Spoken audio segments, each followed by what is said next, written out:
Now for our story. David Bowman had spent a busy day during which he'd accomplished a number of important errands which kept him away from his ordinary duties as president of the Wakefield Trust and Savings Bank. Now it is late afternoon as he drives up to the auto court at the other end of town and parks in front of the small cabin which has been Bill Meade's home for several years. David walks up the shallow steps of number 7, sees the door ajar. He pushes it open a little more and peers in. Well, the room inside is in considerable disorder. There is a worn calfskin suitcase on the bed, a pile of books stacked on the table with a framed photograph of Peggy Douglas on top, and Bill's clothes are draped over the back of the one easy chair. The young man turns quickly, a handful of ties in his hands, as he hears, Hello, Bill. Well, hello, Mr. Bowman. Mind if I come in for a minute? Of course not. But as you see, I'm in kind of a mess. Yes, I see you are. Oh, here. Let me clear a space for you to sit down in the easy chair. You sure I won't mess up your best suit, Bill? I'll try not to lean back. Nothing could hurt that suit if it survived this long. Gosh, Mr. Bowman, if I'd known you were coming, I'd have tried to get all this out of the way sooner. No, that's all right, my boy. When a man moves, there's bound to be a little confusion. Confusion is right. I had no idea I'd accumulated so much junk. Well, don't let me interrupt you, Bill. You go right ahead, and we can talk while you work. Okay. Gosh, I'll sure be glad to have this over with. One thing about moving in with me, Bill, I think you'll find it an improvement so far as meals go. I see you've been more or less living out of cans. Oh, you mean all the stuff there in the kitchenette? Yeah. Yeah, I got the culinary department down to a minimum. Give me a can of soup and a can opener, and I've got dinner. Oh, by the way, I better put all that stuff in a carton and bring it over. Maybe Sarah can use it.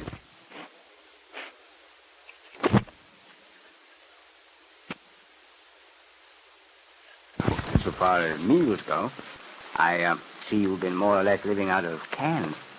Oh, you mean all the stuff there in the kitchenette? Yeah. Yeah, I got the culinary department down to a minimum.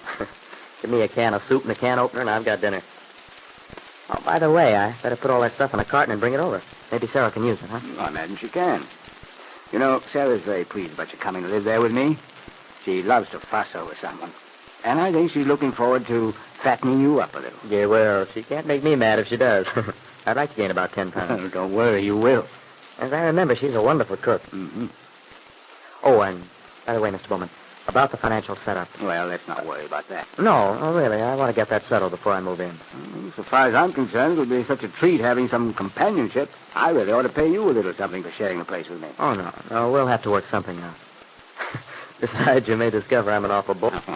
No fear of that. Anyway, let's not talk about money. Plenty of time for that later. Okay. A lovely picture of Peggy you've got. Yeah, I'm crazy about it. It looks so natural and unposed. Peggy's a wonderful girl, Bill. She'll make you a lovely wife. Yeah, I only wish we could get married soon. Well, you've waited a long time, you two. Can't you see your way clear? Well, in the first place, Mr. Bowman, there's a housing problem. Oh, Peggy's been swell about it. She even said she'd be willing to live here at the auto court with me. But I wouldn't have wanted her to, even if they were tearing the place down.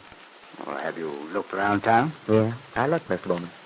I thought I'd be able to find what we'd like, but, well, you see, we have our plans all made, just the kind of house we want. And I do think that we ought to wait until we get everything set. Well, maybe so, Bill. But you don't want to overemphasize the external side of things. I remember when Mary Lane and Randolph were first married, before they got the farm built. They lived in one room, and they were perfectly happy. Yeah, I guess Aunt Mary could make even an igloo or a tent seem homelike. That's right. And I have an idea Peggy has the same gift. Yeah. But you see, well, it isn't just that, Mr. Bowman. There's several other problems we have to take care of. What do you mean, Bill? Well, the main thing is Kitt. I had a phone call last night from Paul Cromwell in Miami. Kitt's down there. She's ill. Yes, I know all about it, Bill. About Kitt's mental breakdown. You do? Yeah. That's the main reason I came over to see you. But how did you find out? Mary Lane came to see me early this morning. Oh. She thought I ought to know about it. I see. Well, Paul told me about Mr. Calvert's refusing to help Kitt. So I figured that meant it was on my shoulders since I had once been married to her. Yes, I knew you'd look at it that way, Bill. That is, I was sure you wouldn't shirk a responsibility you felt was actually yours. But you see, Bill, Mary Lane and I both agree that it isn't right for you to be burdened with such a problem. You and Peggy. Oh, that's mighty nice of you, Mr. Bowman. But, After all, Bill, Kitt's my niece. That's a blood relationship, which certainly outweighs the fact that you and Kitt were once married. Well, I don't know. I've been thinking about it all day. What to do for her, how to get her back here. Regardless of what happened between us, I can't help feeling sorry for Kitt. Yeah. Nor can I, my boy.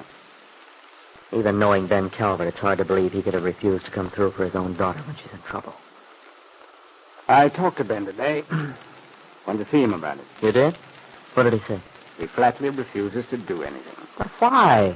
Surely he has some feeling for Kitt. I think he would, Bill. Of course, nobody knows better than I do what a stubborn man he is. But if Paul told him what he told me, about her being irrational, out of her head, I don't see how Mr. Calvert could know about it without wanting to do something for her. Ben's explanation is that he's not even sure Kitt's really ill. Not sure? Well, what on earth does he mean by that? Of course, I don't know the whole story. Mary just gave me the highlights, I suppose. You probably know more details about her illness than I do. Well, I don't think there's any doubt about her being ill. Well, I'm going down there and check up on things. You mean you're going to Miami? I think I should, Bill. After all, she's my niece, and I intend to see she has proper care. Oh, gosh, Mr. Bowman, I think that's swell of you. If I can help in any way, be sure to let me know. Here. Thank you, my boy. But I don't think it's your responsibility. I bought my train ticket this afternoon. When are you leaving? Tonight. I'll get to Chicago in time to board the plane for Miami. If she can travel, I'll bring her right back with me. I see. Well, have you made any plans for taking care of her when you bring her home? Yes, I called the sanitarium at Huntsville today. It's a very nice place. And they have room for her, thank heaven. I was afraid they'd be overcrowded, but the arrangements are all made. Gosh, you haven't wasted any time. I hope to be able to find a nurse in Miami who will be willing to come back with us on the train. Then I can pay her return fare to Florida again. Yeah. I guess you'd need somebody to look after her on the way out here. Poor Kitt, in a spot like this. You know, it's hard to imagine her being helpless. And yet, Bill, this may mean a fresh start for Kitt. It's possible if she recovers from this experience, it may change her whole outlook on life. I only hope so. So do I, Mr. Bowman. Well, we'll all hope for the best. Now I'd better go along home. Think you'll be ready to move in tomorrow, Bill? Sarah will get you settled in my absence. Oh, sure. I'll get this thing licked tonight.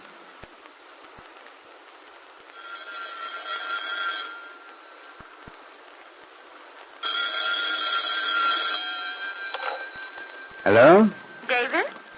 Oh, this is Jessie Calvert. Oh, yes, Jessie. I hope I'm not disturbing you. Not at all. The thing is, Ben left after you did this morning, and, well, I've been thinking about it all day. Wondering if you two came to any decision. Well, yes, I suppose one could say we did. Ben wouldn't say much, but I doubted he hadn't changed his mind. I mean, about Kitt. That's right, Jessie. I'm afraid that's just about the size of it. I see. That's too bad in a way. I mean, if the girl's actually ill.